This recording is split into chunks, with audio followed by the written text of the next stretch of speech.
कुछ महीनों पहले नेपाल के रिमोट एरिया में 9000 फीट ऊंचे पहाड़ की चोटी पर ये हॉस्पिटल कुछ ऐसा दिखता था।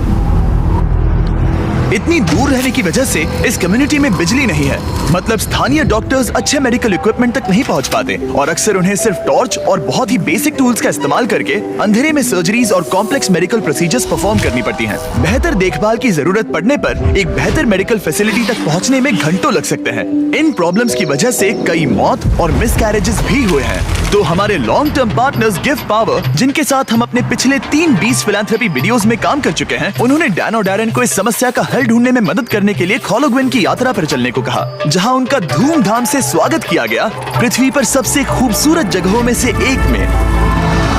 पहली सुबह डैरेन की मुलाकात संजय नाम की एक स्थानीय गिफ्ट पावर इंजीनियर से हुई, जिसने उसे नीरा के बारे में एक दुखद कहानी सुनाई। उस गांव की एक महिला जिसने ठंड के मौसम में मेडिकल फैसिलिटीज और इक्विपमेंट की कमी के कारण अपने बच्चे को खो दिया था। उसे सबसे करीब के बर्थिंग सेंटर तक बारिश में चल के जाना पड़ता था और क्योंकि बर्थिंग सेंटर दूर था, इसलिए वो सेंटर तक नहीं पहुंच सकी और उसे बच्चे को खोना पड़ा। और सरकारी फंडिंग की कमी के कारण इस अस्पताल को कम से कम 2030 तक बिजली नहीं मिलेगी। अगर अस्पताल अच्छी बर्थिंग फैसिलिटी के साथ चालू होता तो फिर मामला पूरी तरह से अलग होता। डैरेन जानते थे कि हमें जल्दी कुछ करना होगा ताकि ऐसा दोबारा ना हो, तो वो मेलिसा से भी मिले, ग्रीन प्रोग्राम की फाउंडर, जो इस विशाल प्रोजेक्ट को पूरा करने में मदद करने के लिए ढेर सारे स्टूडेंट्स और वॉलंटियर्स को लेकर आई। जब मैं छोटी थी, मैं मलेशिया में अपने परिवार से मिलने गई। वहाँ मैंने पहली बार समंदर देखा और समंदर तट से जुड़ी चट्टानों को देखा और तब मुझे पहली बार यह एहसास हुआ कि अगर हमें लोगों को प्रकृति की खूबसूरती दिखाने का मौका मिले तो ऐसा करके हम उनके अंदर ऐसा भाव जगा सकते हैं कि जिनसे वो भी प्रकृति की रक्षा करना चाहे। तो हमने अनिवार्य रूप से दुनिया भर से ऐसे छात्रों को लिया है जो सच में अच्छा प्रभाव डालने की परवाह करते हैं और आने वाली पीढ़ियों का परिचय दुनिया की खूबसूरती के साथ कराने में सक्षम होना ऐसा तरीका है जो वाकई में दुनिया को बेहतर जगह बना सकता है। संजय और मेलिसा से मिलने के बाद डैरेन काम करने के लिए और भी ज्यादा इंस्पायर्ड हो गए थे। हम सोलर पैनल्स और बैटरीज लगा रहे थे ताकि अस्पताल को बिजली मिल सके। साथ ही इस कम्युनिटी की सेवा के लिए हम उन्हें इक्विपमेंट्स दे रहे थे, जिससे एक सेफ और मॉडर्न बर्थिंग सेंटर बन पाए। ठीक है, हम पहले दिन के लिए तैयार हैं। 3, 2, 1 टीम काम पर लगने के लिए बेहद एक्साइटेड। ये कंप्लीट करने के बाद हम यहाँ पर खोदेंगे। चलो चले। पहले दिन के अंत तक टीम सारी खुदाई और वायरिंग का काम पूरा कर चुकी थी। मैं ये बयान नहीं कर पा रहा, लेकिन इस गांव के लोगों के बारे में कुछ तो बात है। उनकी प्रामाणिकता, उनके दोस्तानेपन और उनके खुलेपन ने मुझे कुछ ही दिनों में ऐसा एहसास करवाया जैसे मैं उनके परिवार का ही हिस्सा हूँ। जैसे ही हम इस घर की ओर बढ़े, कोई अंदर भागा और उसने आग जलाई और वहाँ से धुआं निकल रहा था। हमें नहीं पता कि क्या हो रहा है, लेकिन वो हमारे लिए चाय बना रहा था। ये अदरक वाली हिमालयन काली चाय है और मैंने अपनी पूरी जिंदगी में इससे बढ़िया चाय कभी नहीं पी। यही यहाँ की संस्कृति है। ये लोग वाकई में बहुत काइंड और वेलकमिंग है और हम जहाँ भी जाए वो हमारा ख्याल रखना चाहते हैं। उन्होंने हमारे लिए अपने घरों के दरवाजे खुले रखे हैं। इन्होंने हमें रहने के लिए एक कमरा दिया ताकि डैन और मैं यहाँ आराम कर सकें। लेकिन कंस्ट्रक्शन शुरू होने के कुछ ही समय बाद डैन बीमार महसूस करने लगे। मुझे बहुत ज्यादा बीमार महसूस हो रहा है, तो मैं पास ही के अस्पताल में चेकअप करवाने जा रहा हूँ। इसका मतलब वो खुद ही एक्सपीरियंस कर पाएंगे कि इलाज करवाने के लिए इतनी दूर जाना कितना मुश्किल होता है। जैसा कि आप देख सकते हैं, यहाँ पर सब कुछ लॉक्ड है और ये कड़वी सच्चाई है। अगर आप आसपास के किसी गांव में गंभीर रूप से बीमार हैं, तो आपको अपने सबसे नजदीकी हेल्प सेंटर पहुंचने के लिए भी 7 घंटों की यात्रा करनी पड़ेगी। खुशकिस्मती से वहाँ पर एक नर्स थी जो उनका चेकअप कर पाई। ये है कारुना, जो स्थानीय कस्बे खोला गाँव में एक नर्स है। ये मेरी चेकअप करने आई है। लेकिन क्योंकि बिजली नहीं है, इसीलिए वो सिर्फ बेसिक चेकअप ही कर पाई। वो इस नतीजे पर पहुंची कि डैन की तकलीफ है गाठी। हाँ, मुझे गाठी हुआ है, जो एक दुर्लभ नेपाली बीमारी है। दरअसल ये मामूली सर्दी जुकाम है। लेकिन इतने बड़े कम्युनिटी के लिए अक्सर इससे भी ज्यादा सीरियस केसेस होते हैं, जिनके लिए इमीडिएट और कॉम्प्रिहेंसिव ट्रीटमेंट की जरूरत होती है, जो कि अवेलेबल नहीं है। इस प्रोजेक्ट पर सब कुछ निर्भर था। टीम पहले से ही दबाव महसूस कर रही थी, इसलिए जब तक डैन आराम करता, टीम ने काम जारी रखा।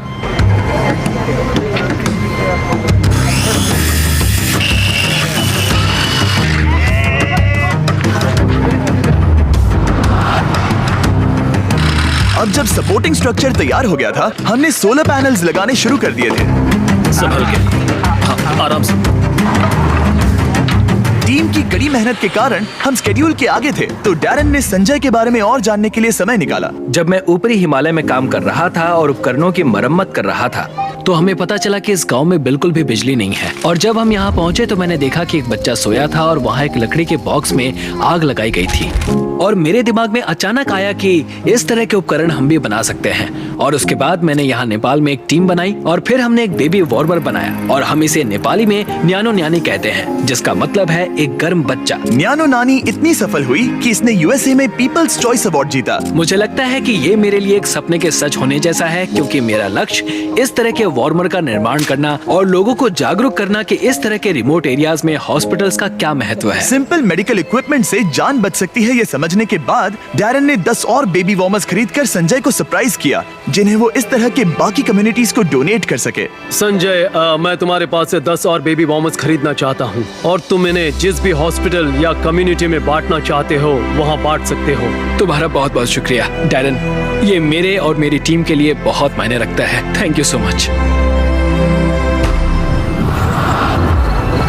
सिर्फ एक दिन बचा था, हम कंस्ट्रक्शन पूरा करने के बहुत करीब थे और पूरी टीम आखिरी सोलर पैनल पर साइन करने के लिए एक साथ आई।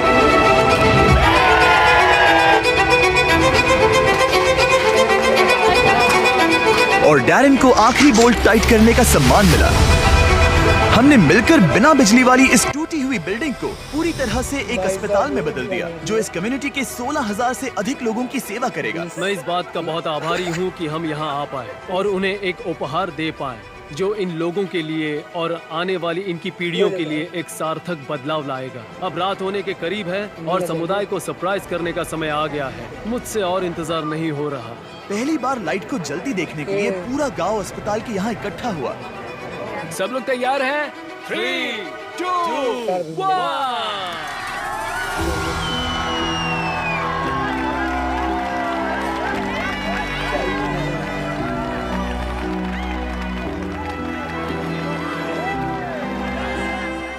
किसी कम्युनिटी में पहली बार रोशनी जलते देखना एक बहुत ही खूबसूरत एहसास है, और इससे इस समुदाय के साथ शेयर करने में मुझे बहुत अच्छा लगा। अगली सुबह संजय ने नीरा को वापस अस्पताल बुलाया ताकि वो उसे अपने बेबी वार्मर्स के साथ सभी नए इक्विपमेंट्स भी दिखा सके। आज उसके अंदर एक उम्मीद जागेगी कि जिस दौर से वो गुजरी, उससे किसी और को कभी गुजरना नहीं पड़ेगा। वो इस बर्थिंग फैसिलिटी के लिए बहुत खुश है। क्यों करते हैं? संजय से बात करने पर हमें पता चला कि भले ही वो नेपाल से हैं, लेकिन वो कभी एवरेस्ट पर नहीं गया और इस विशाल पर्वत को देखना हमेशा से उसका सपना रहा है। इसीलिए आखिरी सुबह हमने उसे एक सुनहरे मौके के साथ सरप्राइज करने का फैसला किया। हम एवरेस्ट के इतने करीब आए हैं तो वहाँ जाना तो बनता ही है। हम संजय को एवरेस्ट पर वहाँ तक ले गए जहाँ तक हेलीकॉप्टर हमें ले जा सकता है। हवा की कमी के कारण डैरन, डैन और संजय वहाँ सिर्फ 2 मिनट ही बिता सके, क्योंकि उसके बाद उन्हें ऑक्सीजन की कमी से हाइपोक्सिया हो सकता था। डैरन और मैं आज तक कभी एक साथ इतनी ऊंचाई पर नहीं आए हैं। मुझे तो यकीन ही नहीं हो रहा। एवरेस्ट को देखकर संजय भावुक होकर अपने घुटनों पर आ गया। मैं बहुत खुश हूँ। यहाँ आना मेरे लिए एक सपने की तरह था। और एक बार फिर से मैं हमारे पार्टनर्स गिव पावर और ग्रीन प्रोग्राम को ये सब के लिए शुक्रिया करना चाहूंगा। ऑब्वियसली ये प्रोजेक्ट बनाने में बहुत मेहनत लगी, तो अगर आपको इसके बारे में और जानना है तो डैन ने इसका बिहाइंड द सीन्स वीडियो बनाया है, जिसका लिंक डिस्क्रिप्शन में मिल जाएगा।